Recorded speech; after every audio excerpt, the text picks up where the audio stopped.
You ever meet someone who's always got to be right? Someone who's all about themselves and what they want? Yeah, that's their ego talking.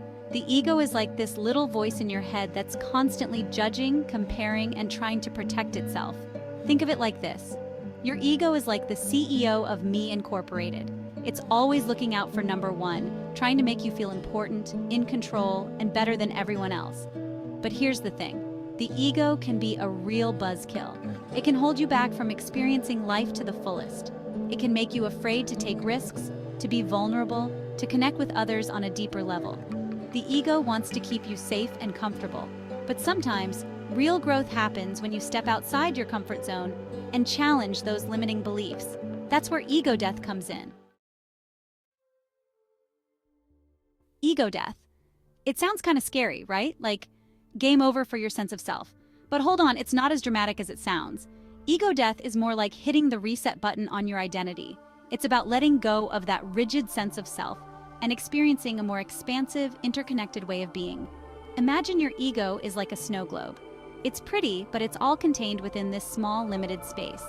Ego death is like shaking up that snow globe, letting all the flakes fly around, blending and blurring the lines of what you thought was you. When you experience ego death, you stop identifying so strongly with your thoughts, emotions, and experiences.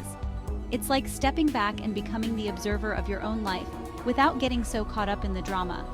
You start to see yourself as part of something much bigger than your individual ego. Ego death is often talked about in spiritual circles, and for good reason. It's like this big gateway to deeper self-discovery and spiritual awakening. When you let go of the ego's tight grip on your sense of self, you open yourself up to a whole new way of experiencing the world. Think about it. Most religions and spiritual traditions talk about transcendence, about connecting with something bigger than ourselves. Whether it's God, the universe, or simply a sense of oneness, ego death plays a big role in these experiences. When you're not so fixated on your own little bubble of existence, you can tap into a deeper sense of peace, love, and connection. You start to see the interconnectedness of all things and realize that we're all in this together. So how do you actually experience ego death? Well, there are a few different paths you can take. Some people have spontaneous ego death experiences, maybe during a near-death experience or a moment of intense crisis. Others find their way to ego death through spiritual practices like meditation or yoga. These practices help you quiet the mind, become more present, and detach from the constant chatter of the ego. Then there are psychedelics. Substances like LSD, psilocybin, and ayahuasca have been used for centuries in spiritual ceremonies to induce altered states of consciousness and facilitate ego death experiences. But here's the thing about psychedelics. They're not for everyone, and they should always be approached with caution and respect. It's like, you wouldn't just jump into the deep end of the pool without learning how to swim first, right? Same goes for psychedelics. Why should I even care about ego death? Ego death might sound like some esoteric woo-woo concept, but it can have some pretty profound effects on your life. When you're not so controlled by your ego, you can experience more freedom, joy, and connection in your life.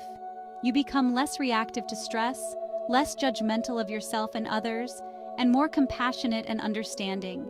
You start to see the world with fresh eyes, like you're experiencing it for the first time. So if you're looking for a way to break free from the limitations of your ego and experience a more fulfilling life, ego death might just be the key. It's a journey that takes courage, honesty, and a willingness to let go of who you think you are, but the rewards are well worth the effort. Thank you for watching. Make sure to subscribe, like, and share this video with anyone you think it may help.